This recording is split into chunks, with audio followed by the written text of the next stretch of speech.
Greetings gamers, welcome to part number 63 of my Let's Play Fire Emblem 10 Radiant Dawn. And in today's episode, I have a little bit of an intriguing thing to speak of before the episode has started. Last episode, I ended it off with a bit of philosophy about the balance between order and chaos. This is actually a big hint. In the second playthrough, the ending of this game is entirely different. And it is what would be considered the true ending or the better ending. And I enjoy that because the fact of the matter is that the balance between order and chaos is technically reached. It's very interesting. I don't know. I think there are some things we're not meant to understand.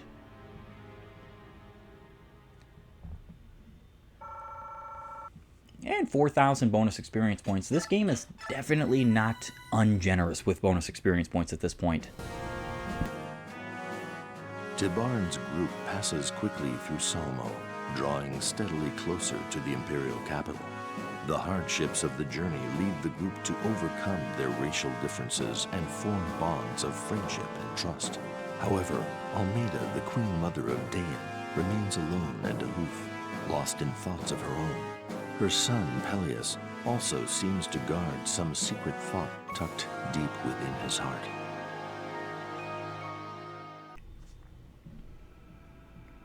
Chapter 5, Unforgivable Sin. So, that little, I want to say narration there is kind of very incredibly weird to me. Because this group of folks, like Alencia and Tibarn, and basically the Galleons and Crimeans that were with your party in Path of Radiance, everybody but like Almeida and Pelleas were in that station, in that party, in that group in Path of Radiance. They already overcame these quote-unquote racial differences. It's like, it's one of these little nods where Radiant Dawn and Path of Radiance are trying to push a very, very small, and it's very small. This is the only reason why I'm okay with these games and why I'll still play them and enjoy them for what they are. It's like they're trying to push a very small little bit of like how racism is evil and blah, blah, blah, blah, blah. Except for the fact that racism is a misnomer. It's bigotry today. There is no such thing as more than one race amongst mankind. Mankind is one race. The color of your skin does not dictate race. It dictates ethnicity when you come from a different country. But when you're all living in the same country, that should not be a factor. I do believe earnestly that the higher-ups and the elite and the people in power all over this globe, especially in places like America, use things like your skin color to divide us, which is one of the most ignorant things I think of, or I can think of. So a game pushing a political standpoint like this, even though this game really kind of isn't, it is actually showing true racism and true races in the sense that like the Bjork and Legus are totally different functionally and factually. They're not just skin color changes, you know, or whatever. Like it's like it's a total hyperbolic misnomer that this game pushes that. It's one of the reasons why I kind of overlook it and go, well, you know, these people are kind of stupid. they don't really understand like the reality behind what a race is. And if you look at species and races of animals, they are very clearly different. Like for instance, a husky is very clearly different from a Shih Tzu. Very clearly different. So it just makes you go, man, people don't really know what they're pushing themselves, do they? I hope Lady Almeida is all right. How is she doing? Race and song seems to have calmed her down for now. I see. What about her son? How's he feeling? He is sleeping right now. He's quite exhausted, understandably. We've been fighting one another, one battle after another. Pelleas is so fragile compared to his mother. Actually, they don't seem anything alike. That Almeida is a formidable woman. At first, I doubted her claim that she was the daughter of that useless old lizard. But even I had trouble holding her down. Me! She's no ordinary Bjork woman, that's for sure. I agree. Lady Almeda and Prince Kurthnaga share a striking resemblance, as well. Not just their faces, but their mannerisms, too. Is that how Bjork spot blood relations? We Legus use scent, mainly. Speaking of which, something has been bothering me about Almeda. She has no distinct scent. It's as if she is neither Bjork nor Legus. She actually told me something that I wanted to ask you about. She said that she lost her power when she became pregnant with King Pelleas. So the ancient songs are true. What songs are those, Bee? It is said that the goddess forbids Legus and Bjork to procreate. If a couple breaks the taboo, the punishment is dealt to the Legus parent. She, or he, loses the power of the Legus and becomes something that does not belong to either species. If we were talking about Almeda, you would say she. If we were just talking about any Legus randomly, you would just say he, because that is proper English. Did you hear something? Who goes there? King Tibar? If the songs are indeed true, then it is my duty to keep the Honorable Hawk King from being alone with my bewitching queen. Do you not agree, Your Majesty? Who? My apologies for the lateness of the hour. Proper social graces are most difficult to observe in wartime. Bastion. I've been absent for a long time, Your Majesty. I apologize again from the deepest place in my heart. Oh, you are all right. How I worried for your safety. Sorry to interrupt this tender reunion scene, but where on Pelleas have you been, Lord Gesture? What have you been doing up till now? Come on, I'm listening, out with it. I suppose one as swift as our King of the Skies is unlikely to count patience as one of his virtues. Fear not, I shall tell you everything, but first I must ask you both to step away from other ears. And would it be possible to rouse the prince with the elegant white wings? Are you asking me to get racing? Fine. But do me a favor and talk like a normal person, would you? He actually is talking way more normal than he was in Path of Radiance. I don't like this, because it's like Bastion lost one of his only defining features, because he has virtually no story in that game, virtually no story in this game. It is a terrible habit of yours, Bastion. I've never known anyone who talked so much but said so little. Ah, my dear beloved Lucia, it pains me to imagine your piteous tears during those cold, lonely nights without me. Be of good cheer, little one. This day you may weep tears of joy in my loving embrace. Ever the optimist, eh, Bastion? Jeffrey, is that you? It is. Jeffrey, you're safe too. Queen Valencia, I swear that I shall never, ever leave your side again. Oh, I'm so glad. Hello. I have told you not to sneak up on me, Volk. Your Majesty, this is Volk, a spy and fireman in Count Bastion's employ. He was working for Ike during the Mad King's War. Perhaps you remember? Our captive has disappeared. He has been gone for approximately half an hour. He escaped? No, we must find him. Here is your next assignment. Find the escaped prisoner immediately. 2,000 gold. That will be fine. Make it quick. Understood. This is very rude of me after I was the one who asked you here, but we have an emergency. Would you all gather here again once we capture the escapee? That's fine. I'm not very fond of the dark anyway.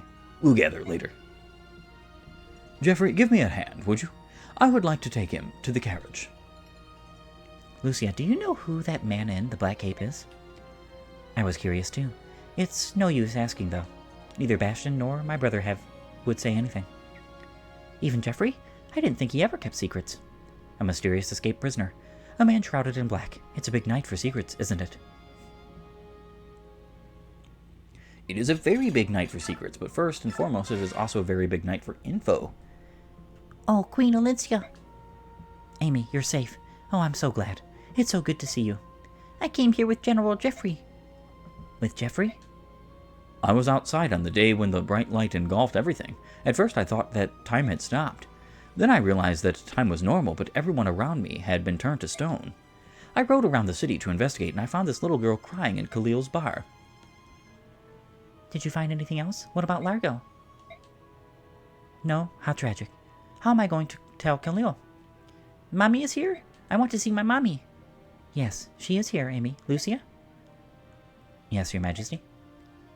Amy? Do you want to see your mommy? Here, take my hand. We'll go together. Yay! I can't wait to see her. How unusual. I can't believe a small child like that has been saved from petrification. Isn't she the first? King Tibarn, Prince Raisin. I'd assumed that only the people with a certain amount of power were safe from petrification, but I guessed wrong, because this is an extreme plot contrivance, and it doesn't make any sense whatsoever. Anybody can basically be saved from petrification for who knows what reason. You don't have to just be in the presence of that building where everybody was saved in there, and you don't have to just be very powerful. A little girl can be saved from petrification too, like she's more powerful than Ashira. Stupid. I'm wondering if there are even rules at all. No, there are not. Plot contrivances. Mommy. Amy, you're safe. Thank goodness. I'm so glad. Mommy, Daddy couldn't move. He wouldn't say anything. Largo is quite the strong man. Why is he turned man? This is why, I'm telling you, I love this game. I love this gameplay. But the story in this game is so abysmal. There. It'll be all right. Mommy will take care of Daddy. Mommy and Queen Valencia are going to save all the people who can't move. Everything will be all right. Daddy will be back soon. I promise. All right.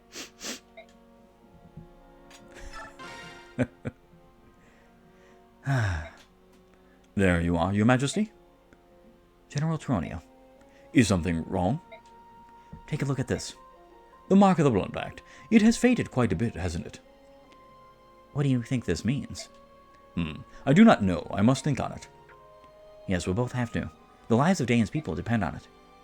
Do you believe that people can be saved from the state they are in? Of course I do. To be honest, I'm a little bit thankful for the situation right now. Dane was headed for destruction because of what I'd done. But what the goddess did has changed the course of things. I can't fail this time. I have to save everyone. I see. I shall do everything I can to assist. Thank you. Your Majesty, this is for you. It's a dark tome. Thank you, General Tronio. Dark tomes are harder to come by than tomes of other elements. How did you find it? I did not find it. Your gratitude belongs to someone else. What do you mean? Lady Elmeda looked for it at every village and town we stopped in. She gave it to me out of concern that you might not take it from her. I see. Your Majesty, if you'll excuse me. Mother. Fenrir. Sheesh, all I'm saying is that you should take care, Alki. No, you are older than me. One must respect one's elders. It's yours, Jennifer. That's not fair. You only say things like that when it's convenient for you. We're only 5 years apart. 5 years is 5 years. You deserve the perks due to someone of your age. You take it. You just call me an old codger? Come on, I don't care who keeps it. Just make a decision already. Shut up, Tibarn. This is between me and Alki. Shut up, Tibarn? Are you kidding? Are you absolutely kidding? Should you really be addressing your king with words like those? Who cares? It's not like anyone else can hear. Selfish little magpie. Hey, look at me. I'm Alki, the solitary peacock. All right, Janoff. That's enough. What? How am I going to get... How am I the one getting scolded? You too, Alki. You know how to press his buttons. Don't egg him on like that. Fine. What are you fighting over? They're arguing over who would take my gift. Neither of them seem willing to take it. Really? How characteristically selfish of you to put up a fight, Alki. What do you mean, White Prince? Alki is just being an ungrateful wretch for not appreciating my thoughtfulness. He'll never understand. Since the item is so nice, I thought that you should have it. I'm not the stubborn one here. Well, since neither of you want it, I'll take it. What? Prince Raisin? It will come in handy during a battle, right? Then I'll wear it and fight next to Tibarn. Sure, it's good to be thoughtful and giving, but if neither of you appreciates it, there's no point. Raisin's right. All right, this is for you. Raisin could be my one and only aide from now on. I should have thought this sooner. Wait, no, I'll take it. No, I shall take it. Alki? Once we have it, Janoff and I will discuss who should wear the item. Do you agree to this, Janoff? Yes I do. I have no problem with that. Rayson? That's fine with me, as long as you agree to keep me nearby. It's a done deal, then. Now, don't you two feel stupid after getting lectured like that. And by Rayson as well. Sorry, Alki. I apologize too. I've been with you and Tibarn since our feathers hadn't even grown in yet. I guess we know each other a little too well. Well, the White Prince certainly reminded me of who I am. I'm an aide to the King of Phoenicius. Me too. Here, Janov, take this. This is for you. Hey, wait a minute. You think you pulled a fast one on me, don't you? Get back here, Alki. Shriek. A sellable. Yes, thank you. I appreciate more money. With that being said, however, it is time for me to continue my convoy management. I shall be right back. Alright, gamers, I am back with the desire to make another throwing axe, hopefully one that gets a little bit of might, as I think it would be great for another endgame weapon. Time to pick the middle card. And yeah, I get the axe, which is +2 might. So it's as good as the Thracian. I decided to make it a bit of a different color because this is going to be used by a specific. I think it would actually be better if I did like an A there. The Tellian. So I've got the Thracian, and now I have the Tellian. This is going to also be going to the convoy for a specific time later on. Now, I did make myself a silver axe here for Tironio, because it's the only way to advance the RNG of the cards. So I save, reset, and was like, oh, I'm going to try to get this. So there's technically a better card for might than the axe. There's one more that gives +3 might. It's not really that big a deal. I don't really care if it has 17 might or not. The weapon would be nice to have one more might, but I'm not going to try to advance RNG like that because you have to use a coin. So I had to forge this axe, use a coin, and then save it to advance the RNG. Then I made another axe, and I didn't even bother putting any stats on it because the coin will always be the same card. And I just used the card and saw it was the +2 might, and I was like, okay, well, I'm going to use that. Now, I did not do this for any previous forges in this game. The only reason why I did this now is because I'm not okay with a 14 might endgame weapon. So the Tellian is going to be given to Tironio, and the Thracian is going to be given to Har for their specific endgame weapon. Whereas the double S rank axe is going to be given to Titania. So that's pretty much all I have to do here. You did get a hold of Jeffrey again. Yes, this is when he finally comes back. Can you believe it? It is actually kind of gross. I wish this game and the developers of this game wouldn't have given so much thought to like the idea of you needing to have every single unit from Path of Radiance in this game, because that's the reason why there are so many units and so many of them come back so very late. Bastion, for instance, he's here. This is when he arrives, and he's an Arch Sage, pre-promoted. I believe the only Arch Sage pre-promoted in this game. The interesting thing about him is that I'm not at all using him, but you must deploy him in order to recruit a unit on the coming up chapter. So I decided I'm just going to give him items and stuff just in case. In fact, what I'm going to do is give him Shade temporarily. Reason being is because, well, I could give him Miracle temporarily too, just in case he is fought. But the reason why I'm giving him Shade is because I don't want him to fight. That is just not at all what I have him here for. So he's an Arch Sage with a 25% HP growth, a 20% strength, a 30% magic, a 70% skill, a 40% speed and luck, a 25% defense, and a 50% resistance growth.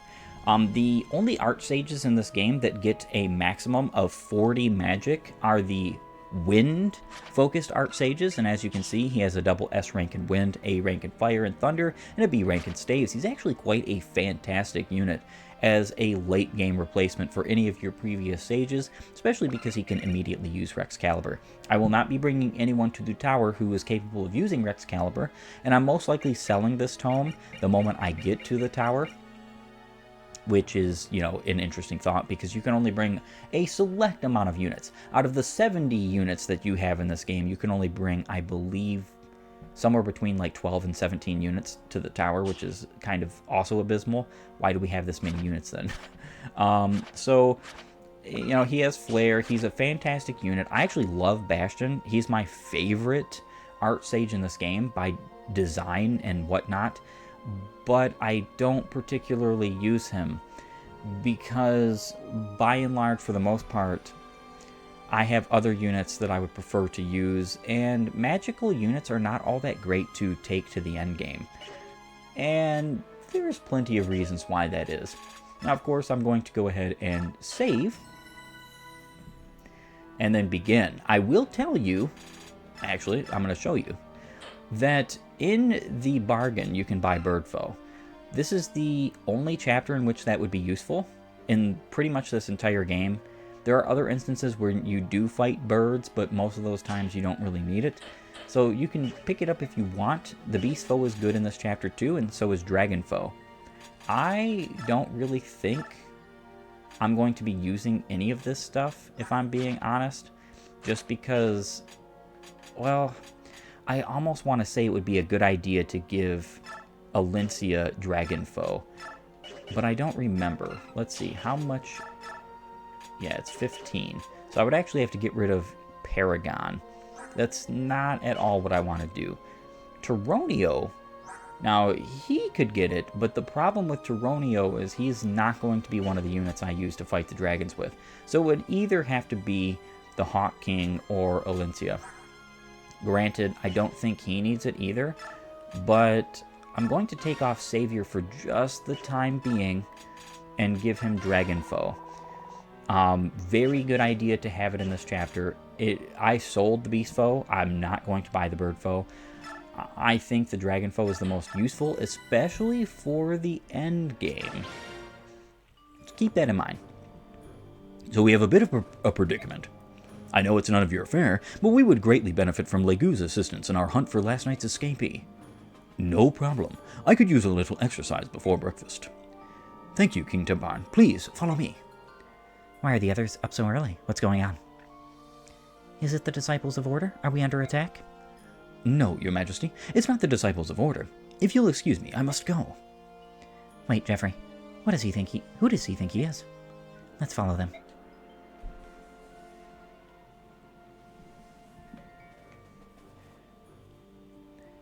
Bastion, what in the world is going on? I insist on a straight answer. Your Majesty, sister, why are you here? That's not important. Explain why there are fair ones here. See that odious man among them? He's controlling them. He is using fell magic to summon the poor Legu's souls who were turned into Pharaoh ones. He is the man who escaped our custody last night. Volk found him just now. His name is Izuka. He designed the process that created the Pharaoh ones. What? He's the butcher who twisted the lives of my kinsmen? He won't die quickly. I'll make sure he screams. His screams are heard in Phoenicius, Gallia, even Goldoa. Dare not speak to me that way again. My work as mankind's greatest triumph. Depraved? Ha ha ha ha ha. Show them the meaning of genius. Come, my children, defend me. Come, my feral ones. We can't let a creature that twisted roam free. We must fight. Choose units, and of course I'm going to be benching the overwhelming majority of the units here, except for Bastion. I'm going to be bringing him, of course, just because he is necessary for recruitment's sake. So this chapter is actually a very awesome chapter to train Timbarn in, but how you have to do it is kind of a bit interesting. And I do thoroughly plan on doing that as well.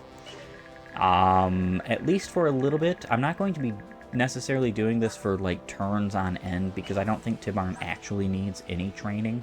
I just enjoy it. It's interesting, it's fun.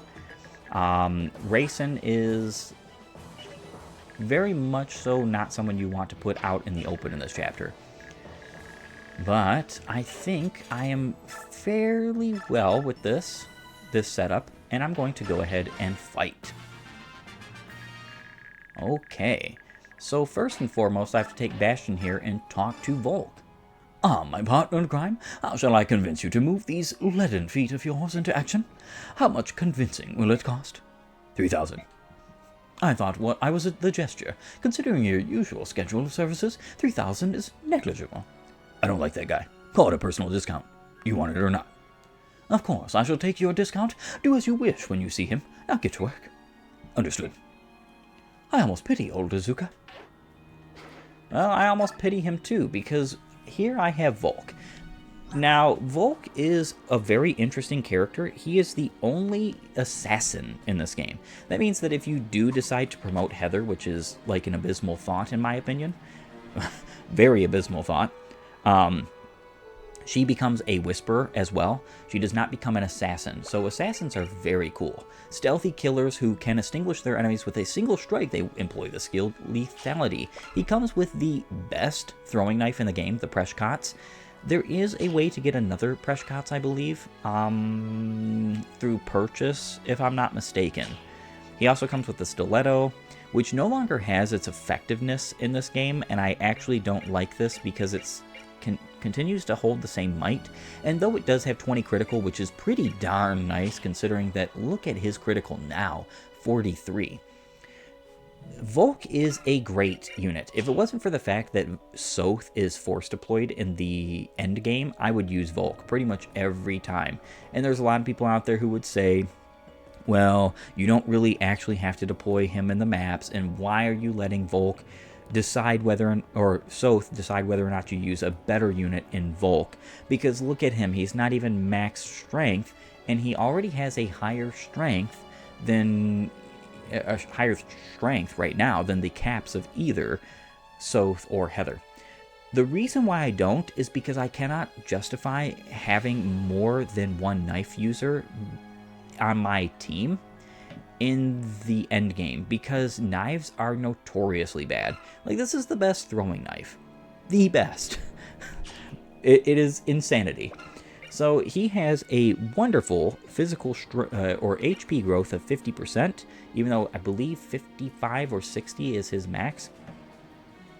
He has a 50% strength growth, a 5% magic, a 60% skill, a 65% speed, 20% abysmal luck, 45% defense, and 15% resistance. So he's not really going to gain much resistance, which is odd, though he doesn't have much more to go. He's also one of the interesting units that only has a 25 luck max, so not sure why that is. He comes with a double S rank in knives. He comes with stillness, which negates the chance an enemy will detect the unit and attack. Does not work on all enemies. This is, I believe, a 25 capacity skill, and this works on every enemy that isn't a boss. As long as Volk isn't the only unit within the range of an enemy, this is guaranteed. Stillness is shade, but guaranteed. And I love it for that, but unfortunately, because of how much capacity it takes up, most units can't effectively use it. So it's one of those things where you give it to like a frail magic unit. Someone like Sanaki is a good user of this. Unfortunately, she can only use it in the endgame, because this is the last Part 4 chapter before the endgame. Now, Volk gets a plus 25 in critical, which is absurd, especially because critical is half of your skill. He gets 40 max, so at his maximum critical, he's going to have a 45 crit without any help, which is kind of crazy. He also comes with lethality, can kill with a single strike, does not work on all opponents. This is a skill that does not work on bosses, of course. I do believe it can work on Izuka here, who is the summoner, the only summoner in this game, a very interesting unit. He is, it even says Izuka, scholar of vile disciplines. He uses dark art summoning and staves, master of the skill flare. So he comes with a rewarp, 1 through 30 range. He has the capability of going to several different spaces all over this map. If you get too close to him, he will do just that. Now, I have a solution to this, and it's called Racin and Alencia and Tibarn. Once Racin naturally transforms is when this chapter is going to be over. I'm not going to be using a Legu Stone, even though I have the capacity to do so, because I want Tibarn to have some training. But Izuka holds the double S rank Dark Magic, which only 2 users on your party can use in this game. And one of those you only get in the very, very, very last chapter. Very last endgame chapter. It's not great, to say the least. Double S rank Dark and an S rank Staves. And he also has Flare. So he is a formidable threat, but not exactly what I would call, like, world beating. Alright, so what I like doing here is I like putting Tibarn here, and I like using... Alright, I'm going to probably KO you with Alencia.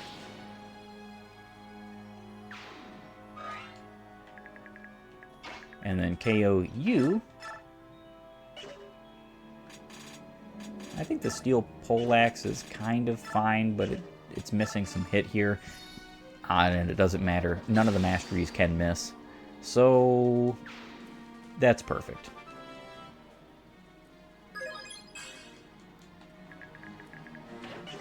What I'm going to do here is I'm actually going to make sure that Tibarn is fought by a couple of different tigers, so that he can gain experience points through them. What's interesting is he's not going to be doubled by any of them, so that even though he's going to take a reasonable amount of damage if he gets hit, he should be fine, relatively. And that is going to be my turn. And sometimes he gets pretty darn lucky and they miss. So a good idea for this chapter is to actually give Tibarn the Paragon, especially if you're going to do a strategy like this, because as you can see, he is getting an incredible amount of experience points right now. An absolutely incredible amount. Very nice. Tyronio is actually KOing even without a Luna proc here. And then the other cat should be able to reach.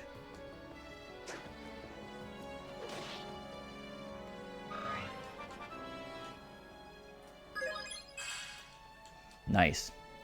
So the only reason why I'm doing this is because Tibarn has a couple of different benchmarks, especially with speed, that he would really, really, really like to reach. And he has already reached it, basically.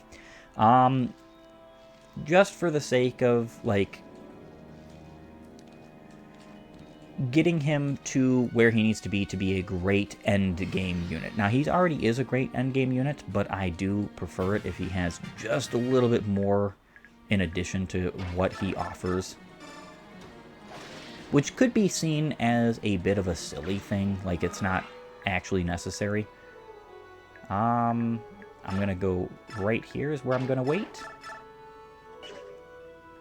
And I think I'm going to use the Toran here, because that will allow me to KO.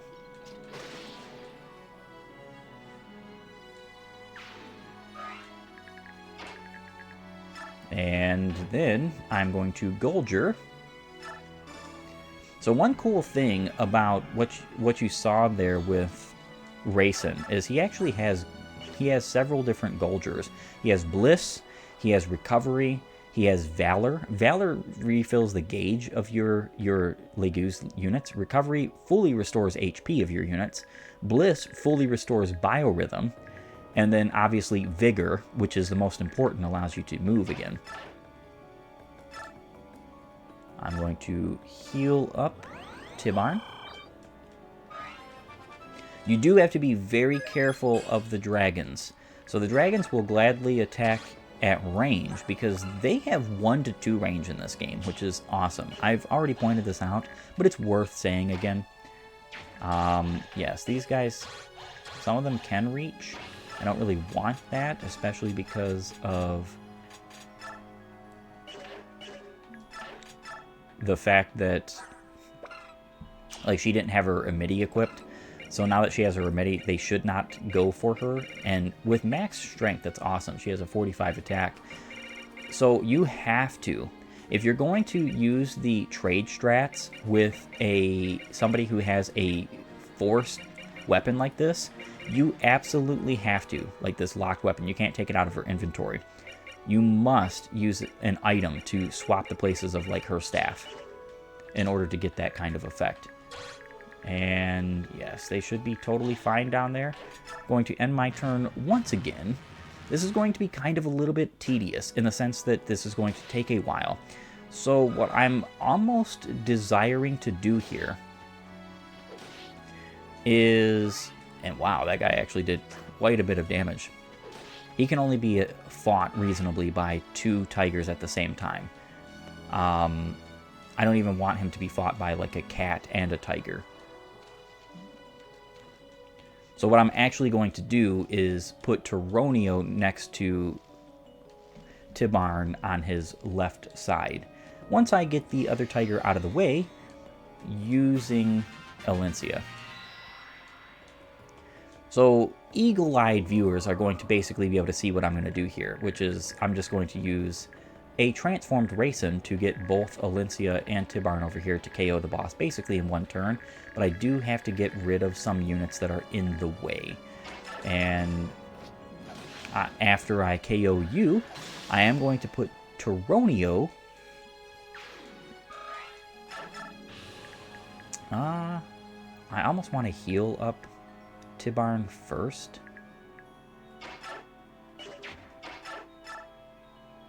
Yeah, I think I'm going to do that.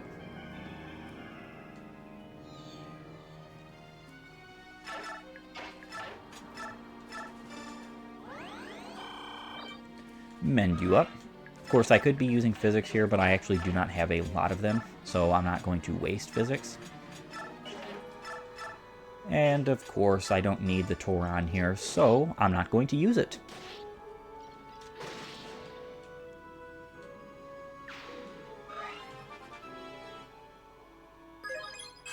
Very nice level.